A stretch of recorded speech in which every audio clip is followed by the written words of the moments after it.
hulevesien laatuun vaikuttava ja paikallisesti hyvin merkittävä hulevesien laatuun vaikuttava tekijä on työmaat. Työmaavesissä on esimerkiksi runsaasti kiintoaineesta. Lyhytaikaisen työmaan kiintoainekuormitus voi vastata joskus jopa 10 vuoden kuormitusvalmiiksi rakennetulta kaupunkialueelta. Tästä pääseekin hyvin sitten kertomaan vähän tarkemmin näistä haitallisista aineista. Eli työmaat ei todellakaan ole ainut lähde näille haitallisille aineille.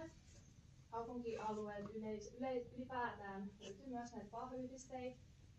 Sitten on öljyjä ja öljyyn liittyviä yhdisteitä löydetty, raskasmetalleja. Pääseudulla erityisesti sinkki, lyijy, kupari ja kromi on sellaisia, mitä tyypillisesti löytyy. Ja sitten ollaan myös tutkittu PFAS-yhdisteitä, eli näitä perfluorattuja yhdisteitä.